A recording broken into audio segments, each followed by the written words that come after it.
मेरा प्रवास लखनऊ में था, तो मैंने इस बात को कहा कि अज्ञानी भी जीव होता है।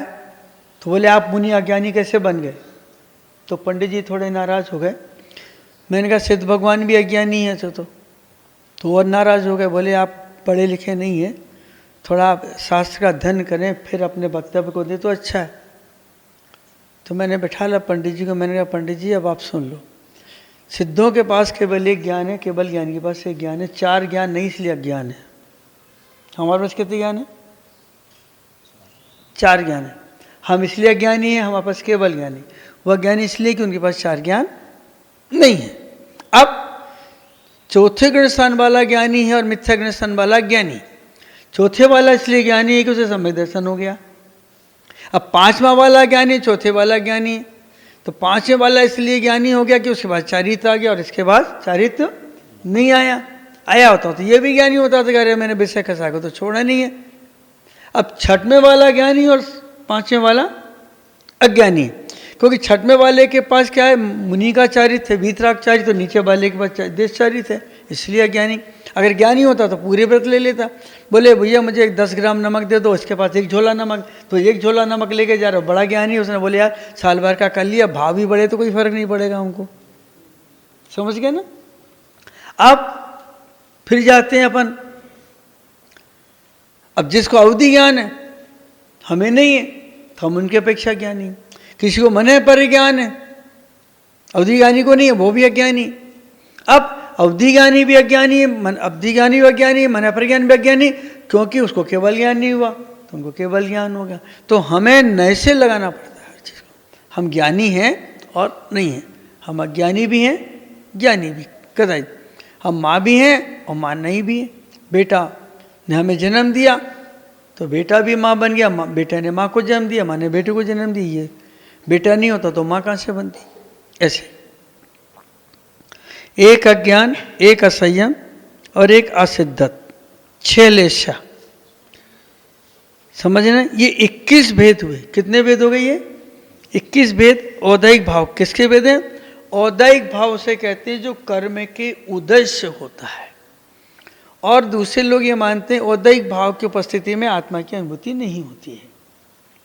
ये एकांत वाले मानते हैं, लेकिन ऐसा नहीं। हमारे औदैहिक भाव होते हुए भी आत्मा की अनुभूति में कारण हो जाएंगे। इसलिए कारण हो जाएंगे, हम सप्तम गुण स्थान में जाएंगे और संजुलन कराएंगे, मंदोदय में बैठ के आत्म ध्यान करेंगे तो आत्मा की अनुभूति हो जाए। औदैहिक होते हुए भी हमको वहाँ की अनुभूति होती है। चलते हैं अभी किस किस के होते हैं और जीव कौन से? जीव भव्य भव्यत्वानीचा, 2 प्रकार के जीव, एक भव्य जीव और एक अभव्य जीव। कितने प्रकार के?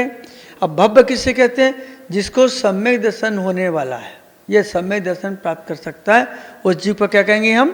भव्य जीव। क्या कहेंगे? भव्य जीव कहेंगे।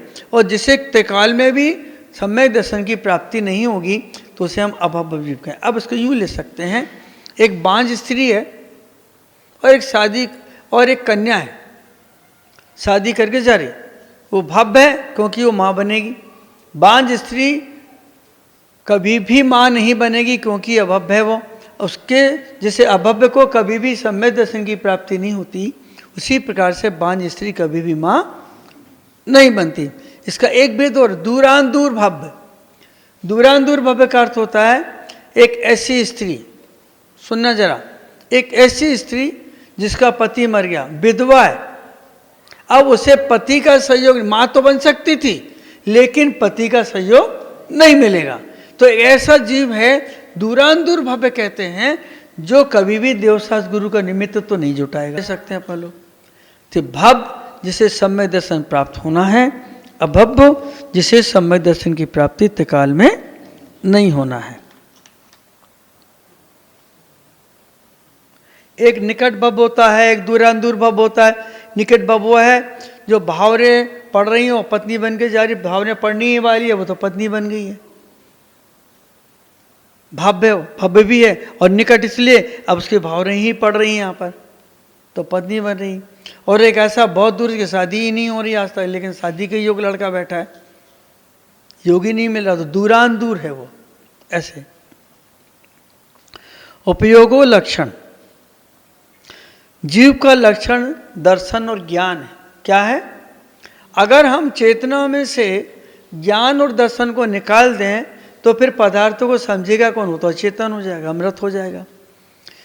जिसके प्राण निकल गए हैं वो फिर किसी के बारे में सोचता भी नहीं, सोच भी नहीं सकता, जड़ हो जाता है।